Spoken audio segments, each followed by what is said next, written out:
मुझे ऐसा कोई गुरु नहीं है कि मेरी जिंदगी सबके लिए मिसाल बनेगी, मगर ये हो सकता है कि कोई मायूस बच्चा किसी गुमनाम सी जगह से ताल्लुक रखता हो, वो ये पढ़े और उसे हौसला मिले, वो ये पढ़े और उसकी उम्मीद रोशन हो जाए। हो सकता है ये कुछ बच्चों को नाउम्मीदी से बाहर ले आए और जिसे वो मजबूरी समझते हैं वो उन्हें मजबूरी ना लगे। ये कुछ लाइनें लिखी थी भारत रत्न डॉक्टर एपीजे अब्दुल कलाम ने। दोस्तों, आज के इस वीडियो में मैं आपको कलाम साहब के वो किस्से सुनाने वाला हूं जिन्हें सुनकर आपके सोचने समझने का तरीका बदल जाएगा और आप अपने अंदर एक नई एनर्जी फील करोगे। So let's start the video. दोस्तों, आपको पता है कलाम साहब ने शादी क्यों नहीं की? इसका सिर्फ एक रीजन था और वो रीजन यह था कि कलाम साहब सबसे ज्यादा अपने काम से प्यार करते थे। जिस दिन उनकी सगाई होनी थी उस दिन भी वो अपने काम में इतना बिजी थे कि अपनी सगाई तक भूल गए और उस दिन उन्होंने शादी ना करने का फैसला किया। उन्होंने एक इंटरव्यू में कहा था कि इंसान शादी और बच्चे अपनी सेल्फिशनेस के लिए करता है और मैं सेल्फिश नहीं होना चाहता। मैं अपनी पूरी जिंदगी इस देश को समर्पित करना चाहता हूं। दोस्तों, बात है 10 अगस्त 1979 की। 19 साल की मेहनत, 23 मीटर लंबा SLV-3 रॉकेट 17 टन का वजन लेकर 7:58 पर आसमान में उड़ा। ये रॉकेट 4 स्टेजेस में था और यह सिर्फ एक रॉकेट नहीं था, यह सपना था उन तमाम लोगों का जो इस प्रोजेक्ट में शामिल थे और इस प्रोजेक्ट के डायरेक्टर थे कलाम साहब। वो रॉकेट पहली स्टेज तो पार कर गया, लेकिन दूसरी स्टेज में जाने के बाद रॉकेट ने काम करना बंद कर दिया और 317 सेकंड के बाद कलाम साहब और कई लोगों का सपना कचरा बनकर श्रीहरिकोटा से 560 किलोमीटर दूर समंदर में जा गिरा। दोस्तों, क्या हालत हुई होगी उस वक्त कलाम साहब और उनके बाकी साथियों की जब उनके 19 साल का सपना कुछ ही सेकंडों में समंदर में कचरा बनकर बिखर गया। कलाम साहब कहते हैं कि उस वक्त मैं अंदर से इतना टूट गया कि मैं अपने बिस्तरों में जाकर धंस गया और मेरी आंखों से आंसू बहने लगे। लेकिन दोस्तों, कलाम साहब हार मानने वालों में से नहीं थे।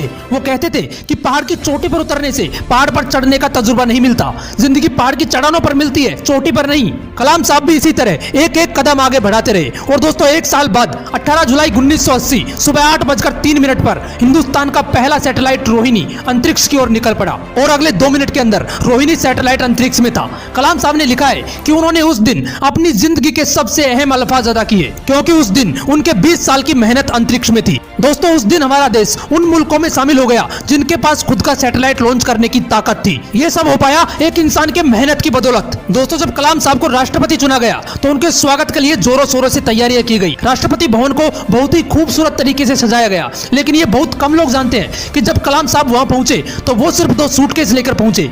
एक सूटकेस में कुछ कपड़े थे और दूसरे में किताबें। इसे कहते हैं किताबों से प्यार। अगर इस वीडियो को कोई स्टूडेंट देख रहा है तो एक बात हमेशा ध्यान रखना कि जितना आप किताबों से प्यार करोगे ये किताब आपको उतना ही बड़ा बनाती चली जाएंगी। ये किताबें ही थी जिन्होंने कलाम साहब को इतना बड़ा बना दिया। आपको पता है पूर्व राष्ट्रपति कलाम साहब सादगी और ईमानदारी जैसे गुणों की मिसाल थे जो आज के राजनीतिक परिदृश्य में दुर्लभ हो चले हैं। एक बार कलाम साहब का पूरा परिवार उनसे मिलने दिल्ली आया। उनके 90 साल के बड़े भाई से लेकर उनके 1.5 साल की परपोती तक टोटल 52 लोग थे। सभी को राष्ट्रपति भवन लाया गया जहाँ पर वो 8 दिन रुके। दोस्तों, आपको जानकर हैरानी होगी कि उन 8 दिनों में जितना भी खर्चा हुआ चाय से लेकर खाने तक का, वो सारा खर्च कलाम साहब ने अपने पर्सनल अकाउंट से दिया। करीब 3,52,000 रुपए का चेक काटकर राष्ट्रपति कार्यालय को भेजा। इसलिए कलाम साहब ईमानदारी की मिसाल थे, ना जात धर्म ना कोई भेदभाव। मैंने कुछ लाइनें पढ़ी थी जो कलाम साहब के लिए कही गई थी। था बंदा इस्लाम का वो, पर कभी न ऐठा करता था, जब भी चाहा संतों के चरणों में बैठा करता था। दोस्तों, कलाम साहब ने कुछ बातें कही थी जो हर व्यक्ति को अपने जीवन में उतारनी चाहिए। उन्होंने कहा था कि कोई शख्स कितना भी छोटा क्यों ना हो,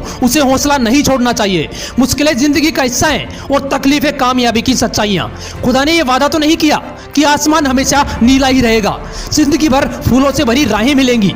खुदा ने यह वादा तो नहीं किया कि सूरज होगा तो बादल नहीं होंगे, खुशी होगी तो गम नहीं होंगे, सुकून होगा तो दर्द नहीं होगा। ये जिंदगी की सच्चाई है कि अगर हमें एक सांस लेंगे तो एक सांस छोड़नी पड़ेगी। अगर कुछ हासिल करना है तो कुछ खोना भी पड़ेगा। इसलिए अगर सूरज की तरह चमकना चाहते हो तो सूरज की तरह जलना सीखो। दोस्तों, कलाम साहब ने तो कर दिखाया, तभी तो आज भी हम कलाम साहब के बारे में बात कर रहे हैं।